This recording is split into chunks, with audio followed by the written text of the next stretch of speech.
bonjour. Pour ce dimanche, on a été bénis avec, au travers du pasteur Ludovic. Dieu nous a parlé et ce que j'ai vraiment retenu, c'est qu'il faut savoir comment prier, comment toucher le cœur de Dieu. Il ne suffit pas d'aller directement dans la présence de Dieu et lui présenter nos besoins, mais il faut aussi lui rappeler certaines choses, il faut aussi lui dire ce qu'il est, ce qu'il a déjà fait, et ne pas lui demander seulement ce qui nous concerne nous-mêmes, mais lui demander ce qui est essentiel. Il y a ça, et je crois qu'il y a aussi la relation avec les autres. Comme on l'a dit, quand on vient dans la présence de Dieu, on doit soigner la relation avec nos frères, nos sœurs, nos amis, avant de nous approcher de Dieu, avant de donner notre offrande. Mais au-delà de tout, c'est vraiment comment prier. Cette prière de Salomon. Quand on sait comment prier, quand on touche le cœur de Dieu, Dieu exauce notre prière. Donc c'est ce que j'ai retenu en ce jour.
C'est-à-dire, la première partie de ce message, c'était quand tu ne connais pas ta destinée, tu vas où avec ta vie? Qu'est-ce que tu veux devenir demain? En fait, en réalité, tu ne peux pas, même si nous avons des études, je veux devenir médecin, architecte, mécanicien, il y a des écoles professionnelles qui peuvent nous dresser, nous préparer pour le travail professionnel. Amen. Mais la destinée d'une personne, c'est que Dieu a voulu que tu deviennes. Il n'y a que Dieu qui le connaît. C'est vous êtes avec moi? Il n'y a que Dieu qui connaît qui tu dois réellement devenir. C'est pour cela qu'il y a certaines personnes, tellement ils sont dans le flou, ils ne savent pas où aller, où faire de leur vie. Ils regardent le pasteur A, ils regardent le frère C, ils regardent un autre mariage. De tout ce que nous voyons, nous essayons de copier ça. Amen. Et de faire ça nôtre. Mais parfois, Dieu ne veut pas que nous puissions copier les autres. C'est pour ça qu'il a dit, fixe les yeux sur Jésus. Ça, c'est le message fort. Fixe les yeux sur Jésus. Il y a des églises, quand vous allez là-bas, chaque dimanche, il y a la délivrance. Chaque dimanche, il y a des gens qui tombent. Ce n'est pas mal. Ce n'est pas mauvais. Mais quand l'église est bâtie sur la parole de Dieu, les gens ne tomberont pas tous les jours. Ils tomberont dans la parole. Est-ce qu'il y a une église?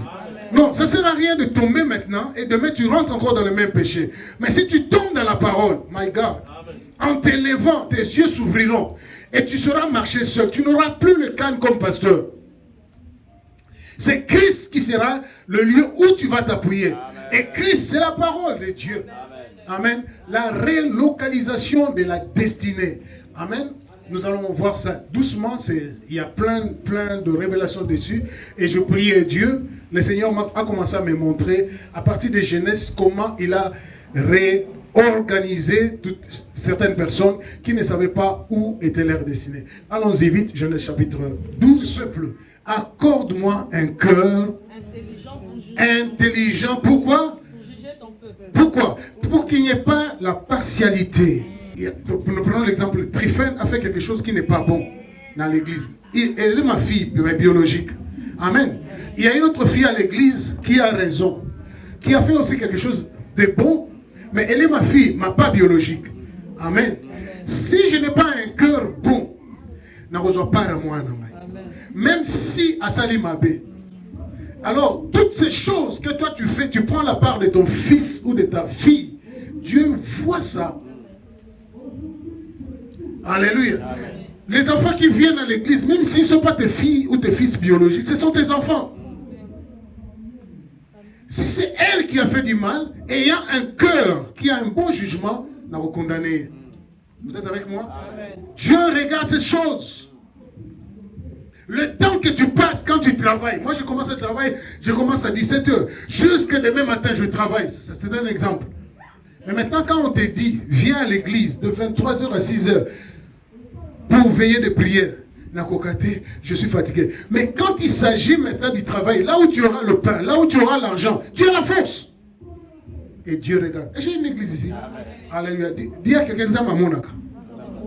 encore une fois, pour pointer, pose la question, au pointeur, quand tu, pour ton travail, c'est à quelle heure? C'est à quelle heure que tu pointes? Amen. Mais pour pointer ici, c'est à quelle heure? Dans cette porte ici de l'église, tu pointes à quelle heure? C'est comme si Dieu ne voit pas. Dieu voit ces choses, des petites choses. Il voit ton amour.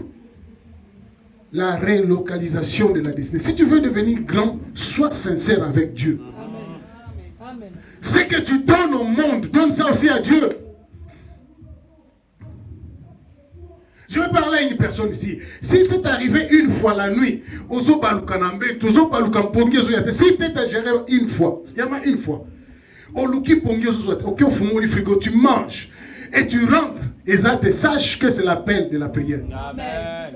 Dieu te dit prie.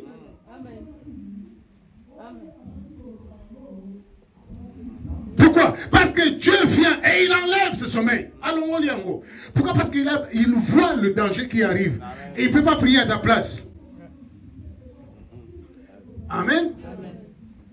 Mais si la même nuit, on t'appelle à 2h du matin que ta soeur, ton frère, cela ne t'arrivera pas. Amen. Il y a quelque chose qui lui est arrivé. La même nuit là, tu ne voulais pas, tu n'as pas le sommeil. Aujourd'hui, appelle. Même si tu as un problème. 5 minutes après, alléluia, tu seras à genoux sans qu'un ange te dise commence à prier. Est-ce que tu es avec moi seul? Tu pries en langue, tu pries en Kiluba, en Congo, tu pries en Ngala, tu pries en français. Fais quelque chose. Tu bouges le trône de Dieu. Pourquoi? Parce que l'amour de Dieu et l'amour des hommes, tu aimes les hommes plus que Dieu. J'ai une église. Amen. Est-ce que je prêche? Amen. Est-ce que vous me comprenez? Amen. Ne continue pas à venir à cette église sans que tu saches comment approcher Dieu. Dieu, on ne lui approche pas comme un homme. Dieu, parfois, il faut toucher mon témoin. Seigneur, si je regarde, moi je n'étais pas marié, j'ai maintenant une femme, j'ai des enfants, j'ai un travail, j'ai un papier, je suis belge aujourd'hui. Seigneur, toutes ces choses, je ne pouvais pas l'avoir moi-même. Pourquoi mon cœur n'est pas t'adorer? Amen. Le mot me manque pour te glorifier. Parce que tu fais des grandes choses. Là, tu ne demandes encore rien. Amen. Mais tu regardes tout le palmarès des choses qu'il a déjà accomplies dans ta vie. Tu énumères, tu le montres à Dieu. Qu'est-ce que je peux te demander? Tu connais mon avenir. Dis à quelqu'un, sache comment on parle.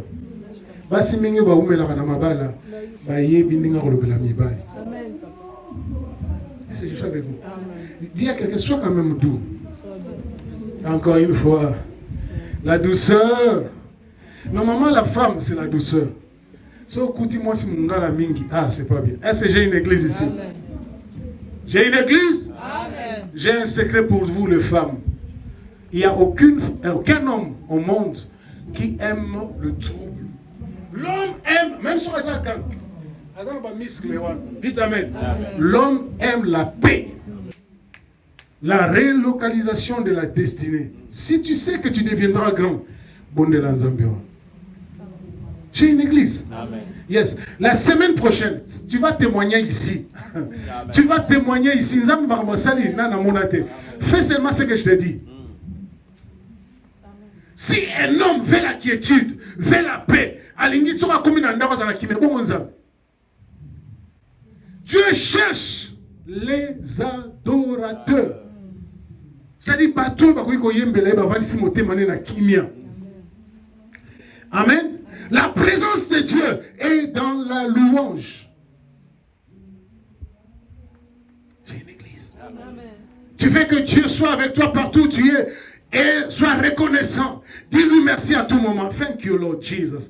Thank you, Holy Ghost. Thank you for my wife. Thank you for my children. Thank you for my work. Dis-lui thank you. Dis à quelqu'un thank you. Dis encore thank you à Jésus. Dis thank you. On peut le faire. J'ai besoin de toi, chérie. Quelqu'un peut acclamer?